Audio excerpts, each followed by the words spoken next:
Bobby, I'm curious with vinyl.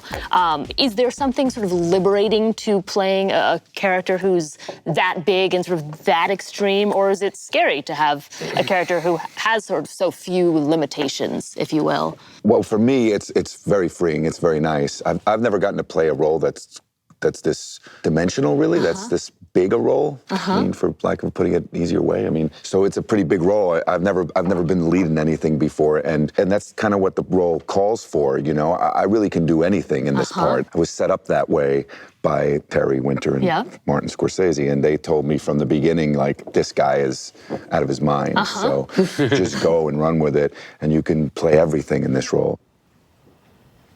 3 bars.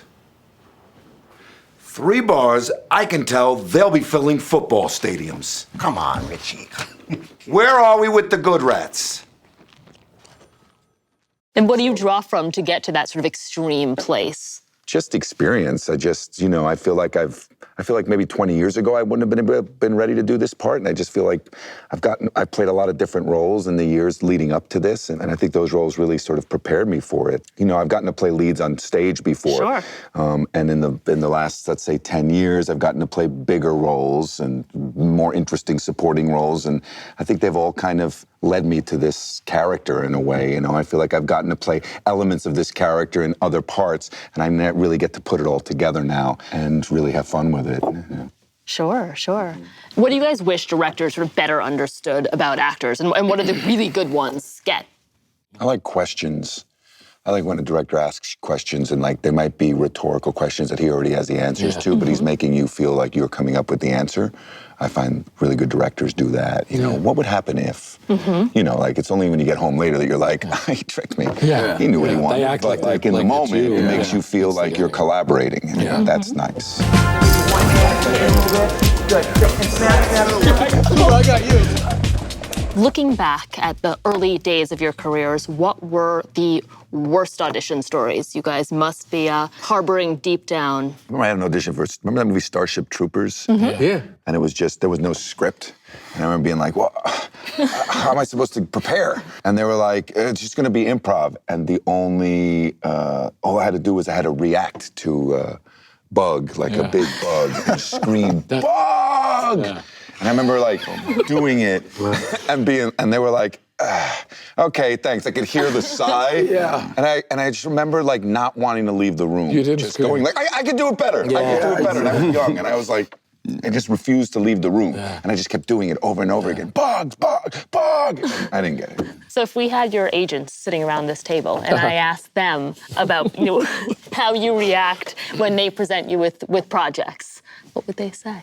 My agents are always afraid to bring me things that are like a detective or a mob guy. Because they know I'm going to be like, we're making pizza. Really? We've done a lot of pizza A couple of pizza guys, yeah. I've actually got a pizza mob guy. Like a mob guy who liked making pizza. He was like on the run in witness protection. I was like, sure. And they were like, but he's in witness protection, he's in Arizona. And I'm like, yeah, I can go to Arizona. It's not that fucking crazy. You know, but. Are there projects of yours that sort of virtually nobody has seen?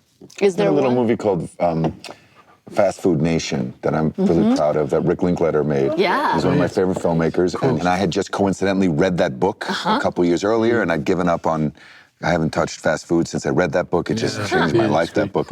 And then I was doing a play in New York called Hurly Burly, and I was playing like a kind of a nasty guy, another coke guy, and he was like crazy, and I had never played that kind of role before. I'd played like nice guys before. I had done like Third Watch and Station Agent, and that was it. And Rick and Ethan Hawke was in that play, and Rick and Ethan are good friends, and Rick came to see that play and he didn't know me, and he was like, wow, you're really nasty. You want to play this nasty guy in this movie? And that was the first opportunity I ever got to play a nasty guy. Until that point, I'd only been getting these nice guy roles, and they were kind of bland, and you just have to be open to anything because Yeah. I was typecast for 2 years playing a nice guy, and then I was typecast because I was playing like the guy that was really straight, but he ends up being gay at the end. So I did like 4 of those guys, and then I was a mob guy for like 3 or 4 roles. So you just never know. But for a minute there, I thought I was just going to be a nice guy, and then Rick gave me this opportunity, and that kind of led to another certain kind of personality. Sure. But I was really grateful for that because I got to work with Linkletter, and nobody saw that movie for whatever reason, and I'm still really proud of that film. Sure.